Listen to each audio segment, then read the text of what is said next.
दोस्तों, आप सभी को महाशिवरात्रि की बहुत बहुत शुभकामनाएं। महाशिवरात्रि के दिन भगवान शिव की पूजा करने से शिव पार्वती दोनों प्रसन्न हो जाते हैं।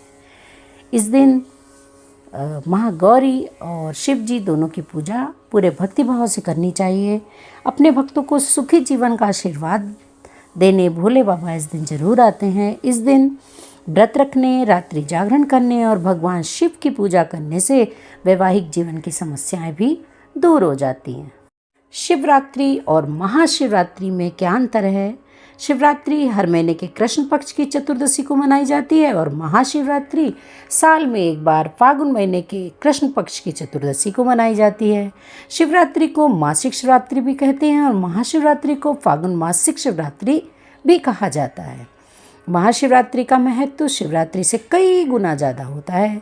शिवरात्रि के दिन सिर्फ भगवान शिव की पूजा की जाती है और महाशिवरात्रि के दिन भगवान शिव के साथ माता गौरी की भी पूजा की जाती है।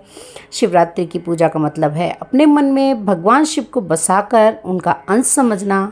महाशिवरात्रि की पूजा का मतलब है मन में अग्नि तत्व को जगाना। आइए जानते हैं महाशिवरात्रि का महत्व क्या है। इस दिन भगवान शिव और माता पार्वती का पावन विवाह हुआ था। यह रात शिव आराधना के लिए अत्यंत शुभ मानी जाती है क्योंकि इस दिन की पूजा विशेष फलदायी होती है। इस दिन शिवलिंग पर जल, दूध, बेलपत्र, धतूरा, भांग, अक्षत आदि चढ़ाने का विशेष महत्व होता है। महाशिवरात्रि पर 4 प्रहर की पूजा का विशेष विधान है क्योंकि इस दिन रात में 4 बार मुहूर्त के मुताबिक शिव जी की पूजा करने से व्यक्ति के सभी पापों से मुक्ति मिल जाती है। इस पूजा के 4 प्रहर धर्म, अर्थ, काम और मोक्ष का प्रतीक माना जाता है। 4 प्रहर की पूजा का क्या महत्व है, ये जानते हैं। इस पूजा से व्यक्ति के जीवन में हर तरह के दुख और कष्ट खत्म हो जाते हैं। ये पूजा साधक को अपने अंदर की नकारात्मकताओं को दूर करने का अवसर देती है। ये पूजा व्यक्ति को मानसिक शांति और आत्मिक बल देती है। ये पूजा समाज के कल्याण के लिए भी महत्वपूर्ण है। इसे पारिवारिक, सामाजिक और आध्यात्मिक समृद्धि की ओर एक कदम माना जाता है। महाशिवरात्रि की जातक कथा।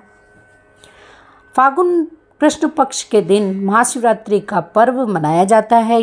ऐसी मान्यता है कि इसी दिन भगवान शिव ज्योतिर्लिंग रूप में प्रकट हुए थे। इस संबंध में एक पौराणिक कथा और भी है।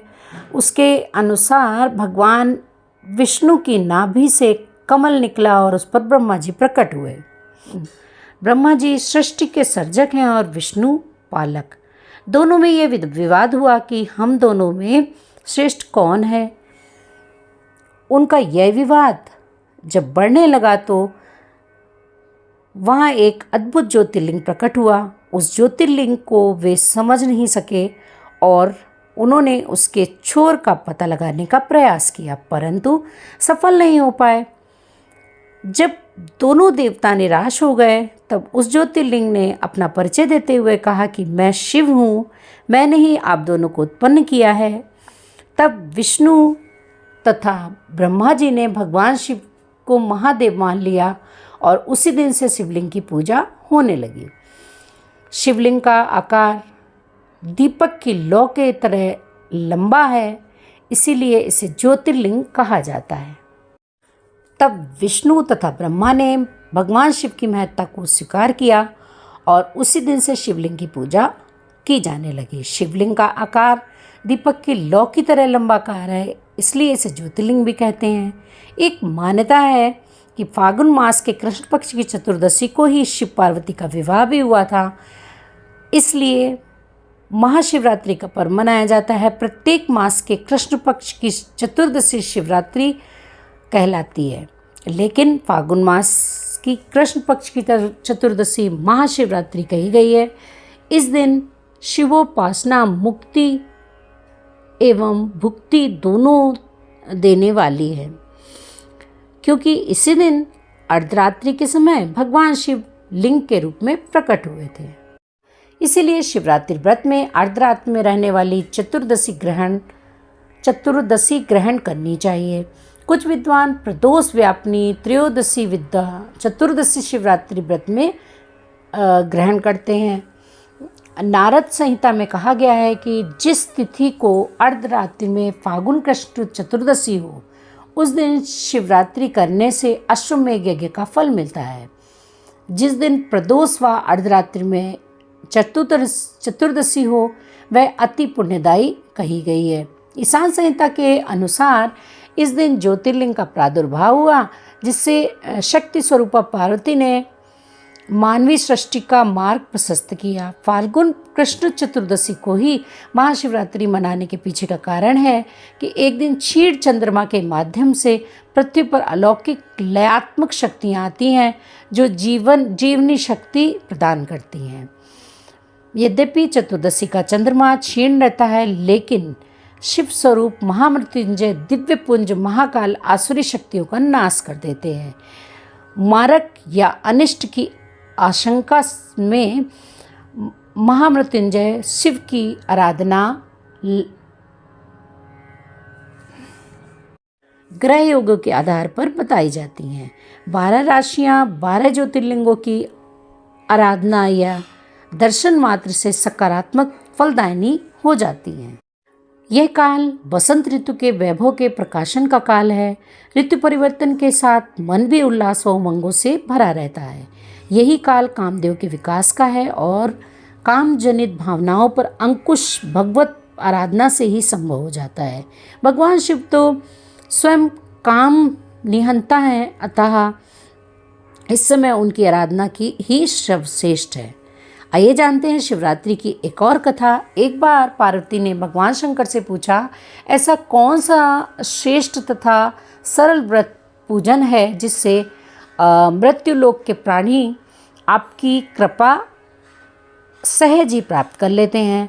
उत्तर में शिवजी ने पार्वती को शिवरात्रि के व्रत का विधान बताया और यह कथा सुनाई। किसी समय वाराणसी के वन में एक भील रहता था। उसका नाम गुरुद्रु था। वह वन्य प्राणियों को मारकर अपने परिवार का भरण पोषण करता था। एक बार शिवरात्रि के दिन वह शिकार खेलने वन को गया। उस रात्रि में दिन भर कोई भी शिकार उसे नहीं मिला। रात होने पर उसे वन में एक झील दिखाई दी। सोचा यहीं पेड़ पर चढ़कर शिकार की राह देखता हूँ, कोई ना कोई प्राणी यहाँ पानी पीने अवश्य आएगा।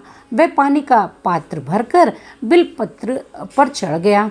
उस वृक्ष के नीचे शिवलिंग स्थापित था। थोड़ी देर बाद वहाँ एक हिरनी आई। गुरुद्रु ने जैसे ही हिरनी को मारने के लिए धनुष पर तीर चढ़ाया तो बिलपत्र के पत्ते और जल शिवलिंग पर गिरे। इस प्रकार रात के प्रथम पहर में अनजाने में उससे शिवलिंग की पूजा हो गई। तभी हिरनी ने उसे देख लिया और उससे पूछा कि तुम क्या चाहते हो। बोला कि मैं तुम्हें मारकर अपने परिवार का पालन पोषण करना चाहता हूँ। हिरनी ने कुछ काम बताया। तब शिकारी ने उसे छोड़ दिया। थोड़ी देर बाद उस हिरनी की बहन उसे खोजते हुए झील के पास गई। शिकारी ने उसे देखकर पुनः अपने धनुष पर तीर चढ़ाया।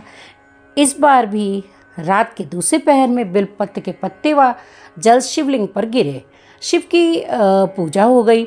उस हिरनी ने भी अपने बच्चों को सुरक्षित स्थान पर रखकर आने को कहा। शिकारी ने उसे भी जाने दिया। थोड़ी देर बाद वहाँ एक हिरन अपनी हिरनी को खोज में आया। इस बार भी वही सब हुआ और तीसरे पहर की पूजा हो गई। वह हिरन भी अपने बच्चों को सुरक्षित स्थान पर छोड़कर आने की बात कहकर चला गया। जब वे तीनों हिरनी व हिरन मिले तो प्रतिज्ञाबद्ध होने के कारण तीनों शिकारी के पास आ गए। सबको एक साथ देखकर शिकारी बड़ा खुश हुआ और उसने फिर से अपना बाण चढ़ाया, जिससे चौथे पहर में पुनः शिवलिंग की पूजा हो गई। इस प्रकार गुरुद्रु दिन भर भूखा प्यासा रहकर वह रात भर जागता रहा और चारों प्रहर अनजाने में ही उससे शिव की पूजा हो गई और शिवरात्रि का व्रत संपन्न हो गया, जिसके प्रभाव से उसके पाप तत्काल ही भस्म हो गए। पुण्य उदय होते ही उसने सभी हिरणों को मारने का विचार त्याग दिया। तभी शिवलिंग से भगवान शंकर प्रकट हुए और उन्होंने गुरुद्रु को वरदान दिया कि त्रेता युग में भगवान राम तुम्हारे घर आएंगे और तुम्हारे साथ मित्रता करेंगे, तुम्हें मोक्ष भी प्राप्त होगा। इस प्रकार अनजाने में किए गए शिवरात्रि व्रत से भगवान शंकर ने शिकारी को मोक्ष प्रदान किया। बोलो शंकर भगवान की जय।